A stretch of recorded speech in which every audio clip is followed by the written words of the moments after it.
Most Porsches don't reach 300,000 miles. Not because the engineering is bad, not because they're driven hard, and not even because maintenance is skipped entirely. They're maintained, serviced, and cared for exactly the way most owners think is responsible, and yet they still don't make it. However, there is a 1976 911 Turbo in Germany with over 750,000 miles on it. Still running, still being driven, not preserved in a museum or babied in a garage, it's used as an actual car the way Porsche intended. If one Porsche can survive that long, the question isn't can they last, it's why most never do. Because here's what's fascinating about Porsche longevity. You can take two identical cars, same model year, same engine, same transmission, and one will die at 150,000 miles, while the other approaches 400,000 without any major issues. Same parts, same engineering, wildly different outcomes. The difference isn't luck. It's not better roads or milder climate or lighter driving. The difference is habitual. Small decisions made consistently over years, decisions that either preserve or slowly destroy these machines. And here's the uncomfortable truth that most owners don't want to hear. These cars don't die from abuse. They die from neglect that looks responsible. Because most Porsche owners aren't doing anything obviously wrong. They're following service intervals, or close to them.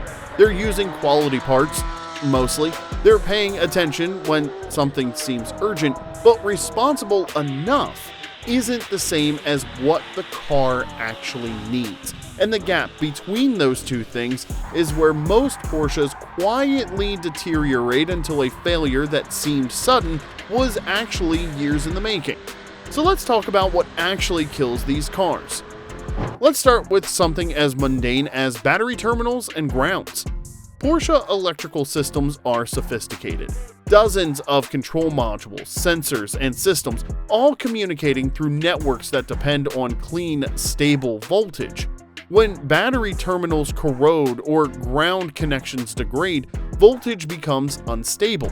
Modules start behaving erratically. Sensors give false readings. The car enters limp mode for reasons that seem random.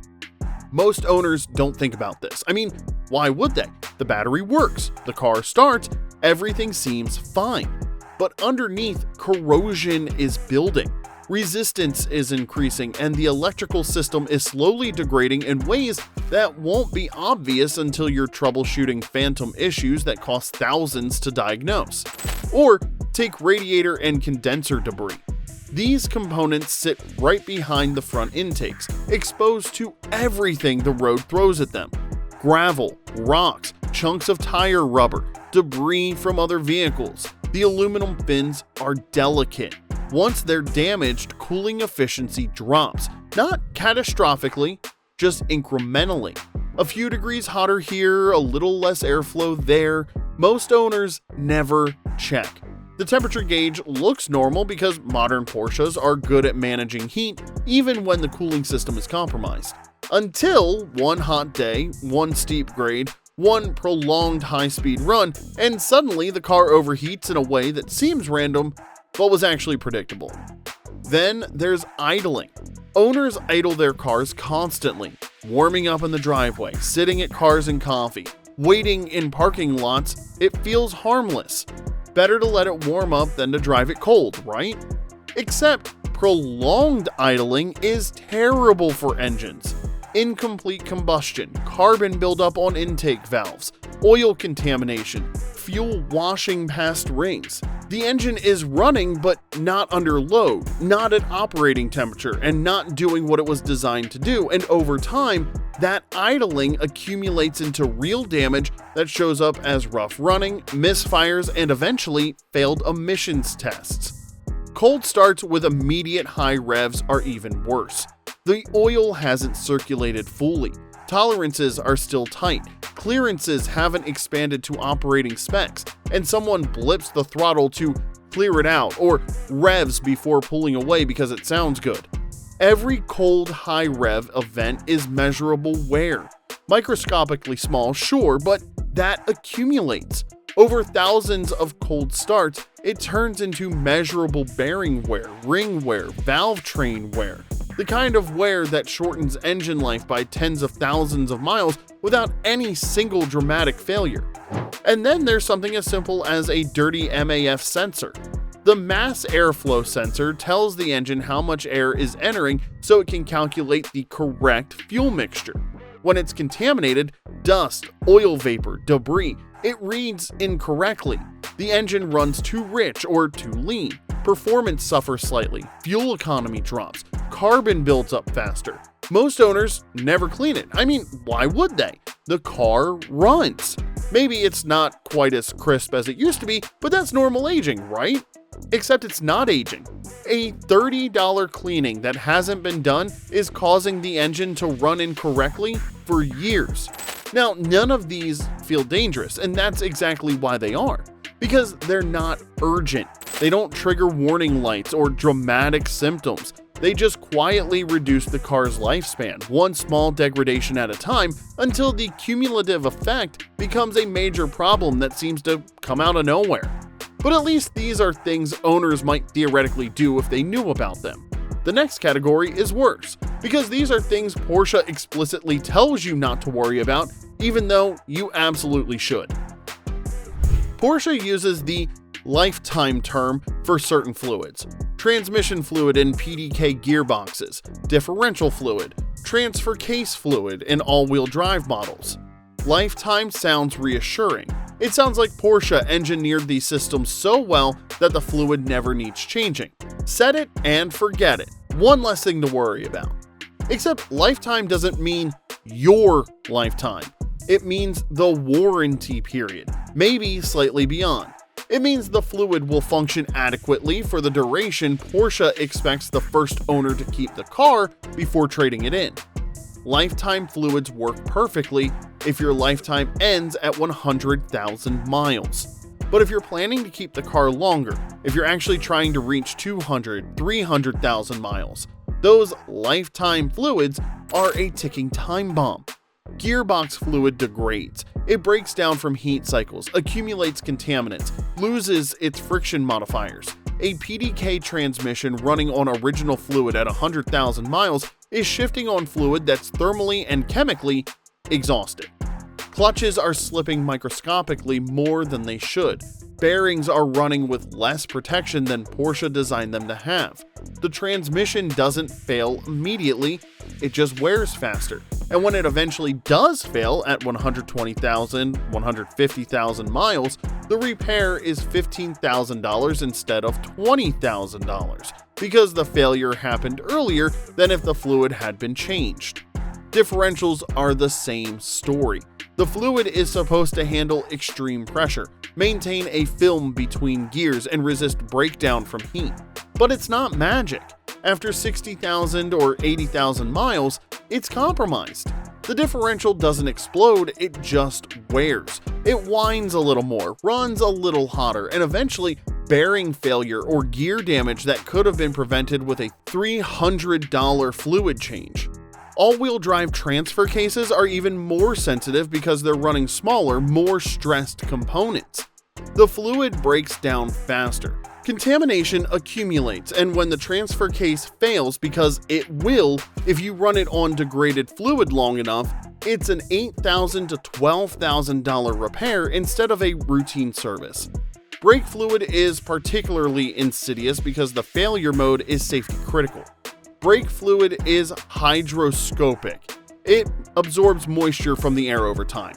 That moisture lowers the boiling point, which means under hard braking, mountain descent, track day, emergency stop, the fluid can boil, creating vapor in the lines, and your brake pedal goes to the floor. Porsche recommends changing brake fluid every 2 years. Most owners ignore this. The brakes work fine, so why spend money on fluid that looks clean?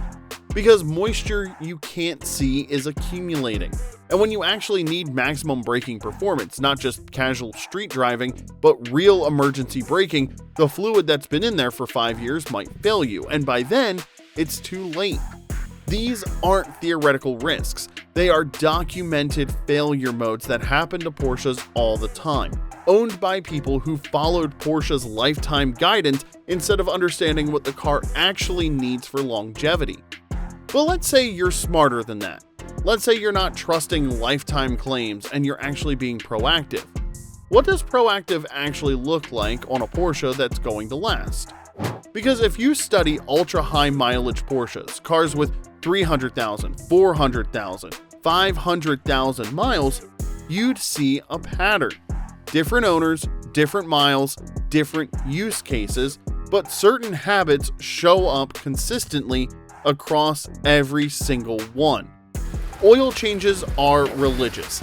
Not 10,000 miles like Porsche says, not even 7,500. Most high mileage Porsche owners change oil every 5,000 miles, some even more frequently. They use the correct specification, A40 for most models, C30 for others, and they don't substitute or compromise. Is this excessive? Well, by Porsche's official standard, yes. By the standard of people who've actually kept these cars running for 750,000 miles? No. Because oil is the only thing between metal surfaces moving at high speed under enormous stress, and asking oil to protect a precision engine for 10,000 miles through heat cycles and contamination and thermal breakdown is asking a lot. OEM filters matter more than people think. Aftermarket filters might meet specifications on paper, but the quality control, the filtration media, the bypass valve calibration, these details matter. A filter that lets slightly more contaminant through or that bypasses earlier under cold start conditions is causing measurable wear over time. Transmission service is non-negotiable. PDK or manual, the fluid gets changed. For PDK, every 40,000 to 60,000 miles. For manuals, every 60 to 80,000. Not because Porsche says to, but because continuing to run it is choosing wear over preservation. Coolant gets flushed on schedule, not when it looks dirty, on schedule. Coolant doesn't just cool. It protects against corrosion, maintains proper pH, keeps gaskets and seals pliable. Old coolant becomes acidic. It corrodes cooling passages, damages water pumps, deteriorates hoses. A $200 coolant flush prevents thousands in cooling system repairs. These aren't optional extras for people with unlimited budgets.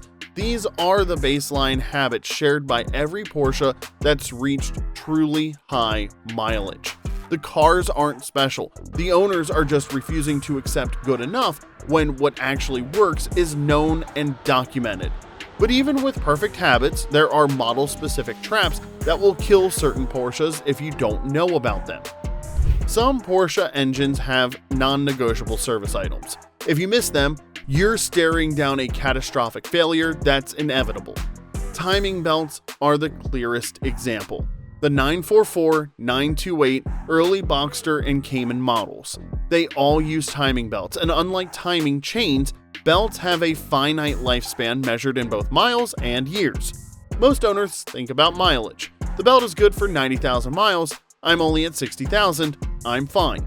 Except the belt is also rated for a certain number of years, usually 4 to 6 years depending on model, because rubber degrades over time regardless of mileage.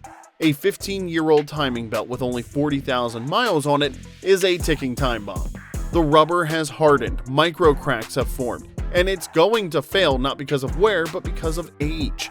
When a timing belt fails on an interference engine, which most of these are, the pistons hit the valves.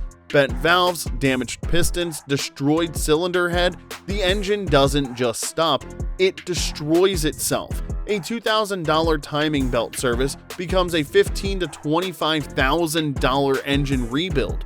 And it's not just the belt. The tensioners, water pump, the idlers, all of these are replaced at the same time because they're the same age as the belt and accessing them requires the same labor. Skipping these components to save $500 means you'll be doing the job again in 20,000 miles when the water pump fails, paying all that labor twice.